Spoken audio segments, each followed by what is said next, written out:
Oke, kita bahas sedikit mengenai anatomi fisiologi tubuh manusia.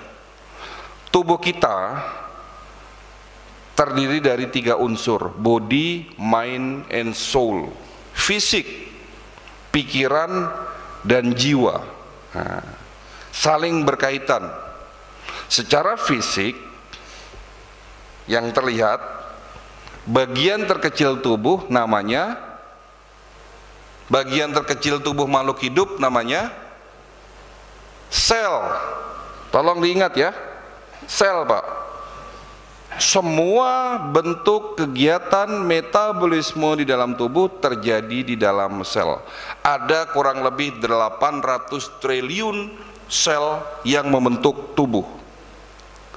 Artinya kalau ingin buat tubuh kita sehat, sel-sel dalam tubuh kita juga harus sehat. Kalau selnya rusak, organnya rusak. Kalau organnya rusak, fungsi organnya menurun. Kalau sudah fungsi menurun, disitulah muncul penyakit. Contoh, kalau sel organ pankreas rusak, kemampuan pankreas menghasilkan hormon insulin menurun, muncul penyakit diabetes. Kan begitu.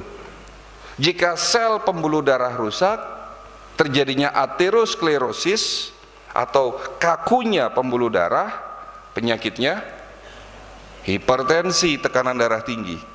Kalau sel di saraf otak rusak yang didahului dengan sumbatan pembuluh darah, muncul penyakit stroke dan seterusnya. Lalu pertanyaannya, apa penyebab kerusakan sel? Para ahli melakukan penelitian puluhan tahun, ternyata 80% penyebab kerusakan sel akibat radikal bebas. Radikal bebas bukan makhluk hidup, bukan virus, bukan bakteri. Radikal bebas itu bisa kita artikan racun yang merusak sel. Radikal bebas terbentuk akibat proses oksidasi. 2 kata ini tolong diingat. Radikal bebas yang merusak sel, penyebab sakit. Radikal bebas terbentuk akibat proses oksidasi. Oksidasi ini apalagi dok? Oksidasi itu contohnya kalau di luar sana besi berkarat. Tubuh kita bisa karatan? Bisa. Kenapa bisa karatan? Karena polusi udara, karena pencemaran lingkungan, karena makan makanan yang tidak bagus. Maksudnya makanan yang tidak bagus, ikan laut yang tadinya sehat, daging yang sehat, tempe sehat, kalau digoreng di atas suhu 140 derajat Celcius, apalagi kualitas minyak gorengnya tidak bagus, makanan tersebut akan teroksidasi. Dan kalau kita makan, oksidasi dalam tubuh kita akan membentuk yang namanya radikal bebas. Oksidasi juga terjadi akibat apa? Stres Pak.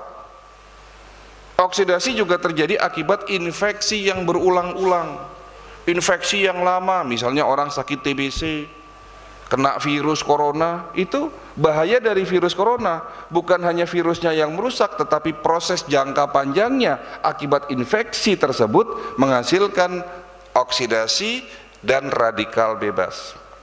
Sepakat ya, sudah mulai tahu apa penyebab sakit diabetes, hipertensi, jantung, stroke, gagal ginjal?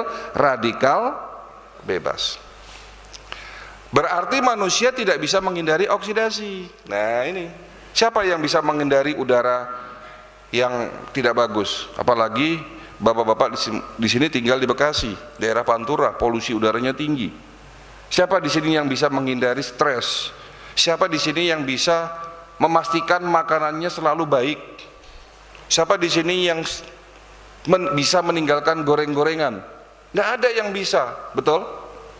Karena manusia tidak bisa menghindari oksidasi, oleh karena itu Allah sudah menyiapkan obatnya. Ini obat paling mujarab yang diproduksi di setiap sel tubuh kita, namanya antioksidan. Antibody ceritanya beda lagi nanti. Nama juga oksidasi, ada penangkalnya namanya antioksidan. Antioksidan jenisnya ratusan, tetapi ada dua antioksidan yang diproduksi dalam tubuh kita ini menjadi super antioksidan, glutathione dan super oksid dismutase. Nah, ini nggak usah diingat, cukup tahu bahwa sel-sel tubuh kita memproduksi antioksidan. Tetapi Bapak Ibu sekalian, setelah Bapak umurnya 40 tahun, secara fisiologis ya, produksi antioksidan di dalam sel-sel tubuh kita sudah mulai menurun. Makanya Rasul bilang, hati-hati bagi mereka, bagi umatku yang masuk usia 40 tahun. Warning, karena pada saat itu banyak muncul penyakit di atas usia 40 tahun. Gara-gara apa? Produksi antioksidannya sudah mulai menurun. Kalau tidak diimbangi dengan gaya hidup yang bagus, radikal bebas terbentuk.